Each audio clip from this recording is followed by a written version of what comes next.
What is maths? Do we even know what maths is? And most importantly, do we let our students know what maths is? Happy Maths Week! I'm Leanne McDonald and I love maths. You may remember me from drawing pictures which just can't be finished, or making teeny tiny little magazines about maths, inventing shapes which kids make up, advocating for mental health for maths teachers at the SMC conferences. That time I spent 3 days sleeping on the streets of London running a pop-up climate classroom about the maths of climate change. I tried to make a 4-dimensional Rubik's Cube, but mostly I am a full-time maths teacher in Dundee. Oh, Leanne, how do you have all that time to do all of that stuff? My house is an absolute mess and I would really like a nap. It's been a really difficult term for teachers and I understand. I'm there with you guys and we know it's going to be a difficult year, so thank you very much for giving your time. The University of Edinburgh have kindly asked me to do a plenary talk for their Maths Week Scotland offerings, but they gave me free rein on what I could talk about. And so we're going to talk about something which we all love as maths teachers. We're going to talk about maths. All of it. Luckily for you, they only gave me 15 minutes. So make yourself comfy, sit back and enjoy. Leanne tries to explain maths in 15 minutes or less. Let's go! Okay, so when I ask students what maths is, I usually get quite typical answers. There'll be one of these: a set of rules to memorize, numbers, algebra, useful for science and jobs. It's either right or wrong, it's rigid. They like to shout out Pythagoras a lot, and I think what they mean by that is theorems and history. So this is a good start when we're trying to explain what maths is.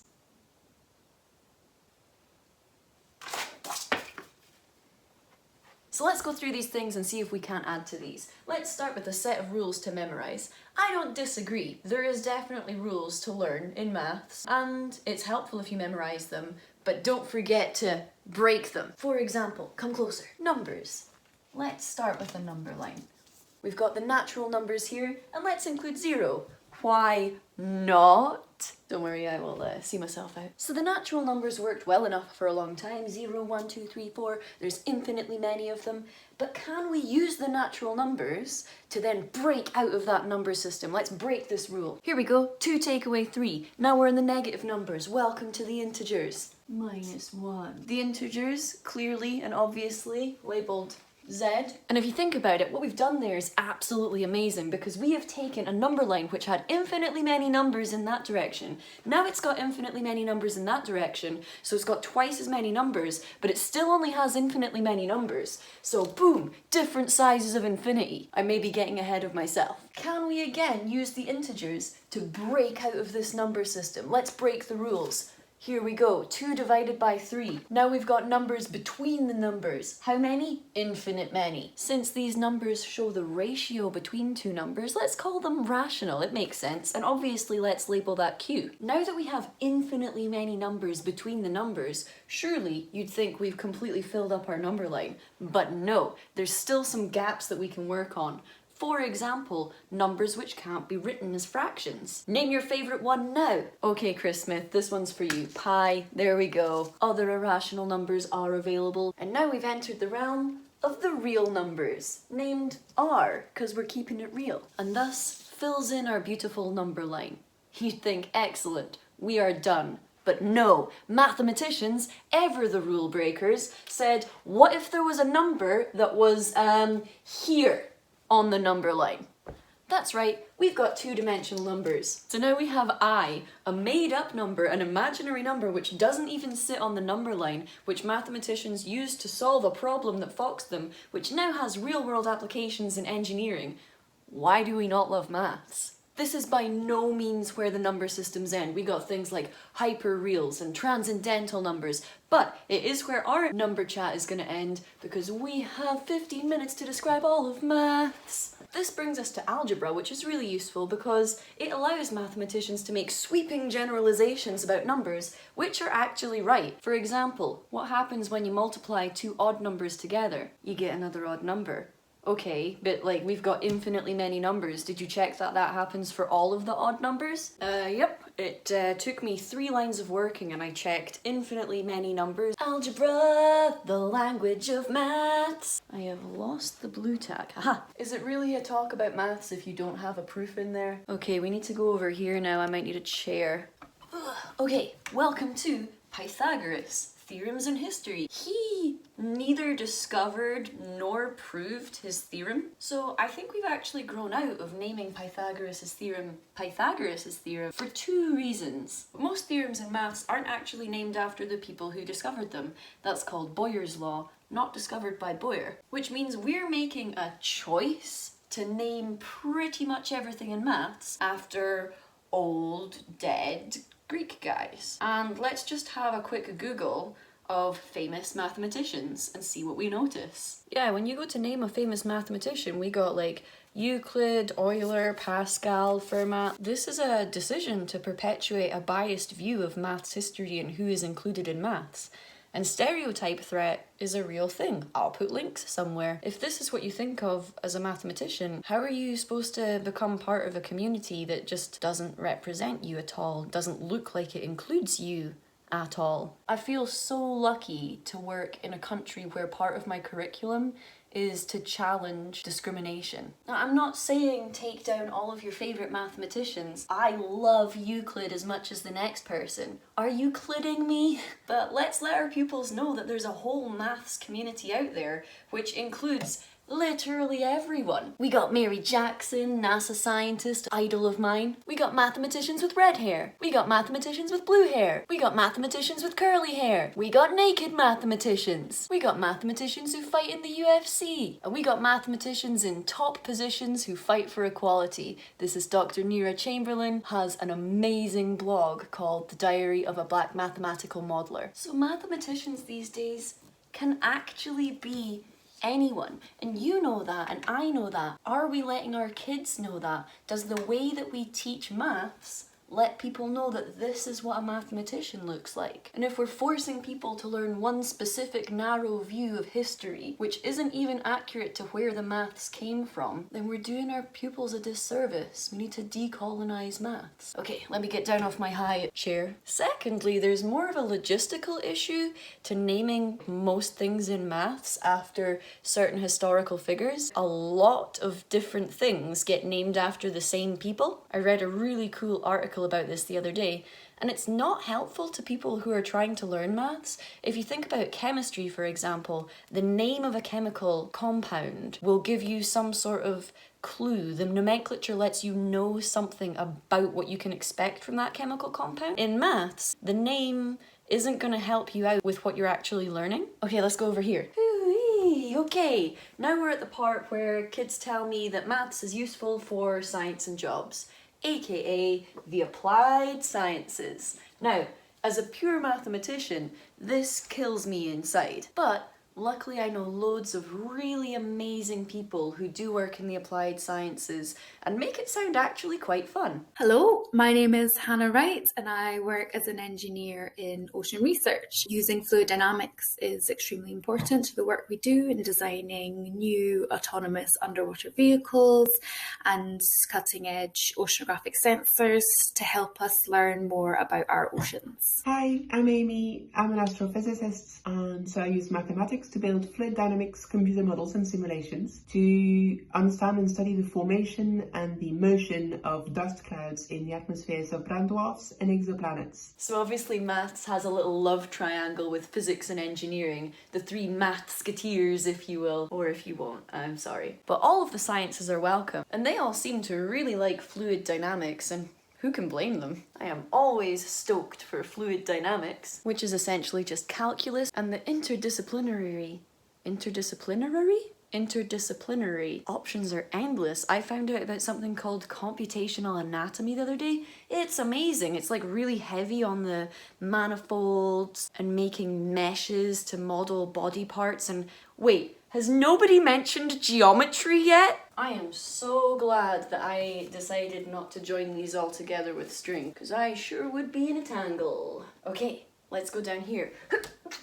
Oh, nope, nearly forgot computer science and cryptography. And of course, maths in economics, which I'll put right at the top here because clearly there's nothing more important in the world than the economy. A lot of that's optimization, which again is also just calculus. Like, these applied scientists, they really love calculus. Okay, last final journey. So maths is either right or wrong.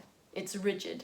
Now, I agree and disagree with this because two opposing things can be true at the same time. So yes, if you do a sum in maths, there is a right answer. There might be loads of different ways to get there, but if we're all working under the same axioms, there is one correct answer most of the time. But that's actually pretty cool because it does mean that maths is the search for truth. What a noble profession. And once you've proven something true in mathematics, it can't ever become untrue again. It's like the ultimate way to win an argument. Imagine if our pupils knew that maths was just about winning arguments. But maths is not completely rigid, it's also creative. We've got maths and music. Hi, my name's Martin, and I like to make music in odd time signatures. The majority of music is in 4/4. That means 4 beats in the bar. But I'm going to play a riff in 11/8. That means there's 11 half beats in the bar. Because 11 isn't divisible by 4, it's going to sound super rigid, like this.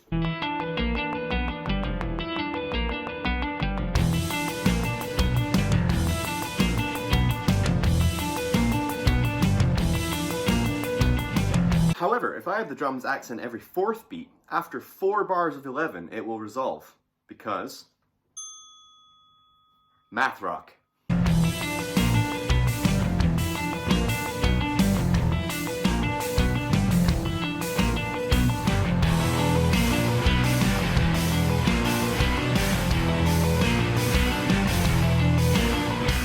Martin is a really maths positive primary school teacher. If you were enjoying that vibe, then you can find him at Gloom is Okay. He makes some really great music. We also have creativity within puzzles. Just look at this. This is Dave from the Fantastic Cube _art. Go and follow them, pushing the boundaries between maths, puzzles, and art. And you might ask yourself, is this maths? And you can link Rubik's Cubes to combinatorics, permutations, Cayley graphs. Like, there's really some deep maths in there. So we've got puzzles and games and game theory, which are all very creative, but do lead into computer science and cryptography. And there's this constant back and forth between the science and the creativity, all facilitated by maths. And then we get to step into my wheelhouse.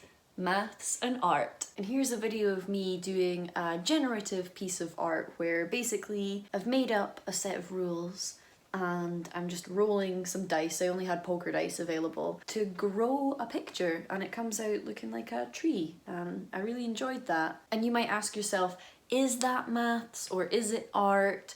Or, you know, is there really a difference? You can engage with the maths at different levels. But you can use the art as a route into it, and I would definitely recommend checking out Annie Perkins' Math Art Challenge. There's a whole website and it's got all of the links to the maths as well, and really pupil-friendly descriptions too. And one reason that I would really suggest to bring art into your maths classroom, or just into your maths repertoire really, is that a lot of our pupils, when faced with maths, really back off because of the rigidity, because it's right or wrong, and they've got that ego threat in there. But when I'm doing art, when I'm doing maths art, I don't feel any anxiety. What I feel is a real sense of flow and focus. Vianna can explain it better. Hi, I'm Vianna. So the thing about meditation is that it's not sitting in stillness, it's more about pure awareness or focus.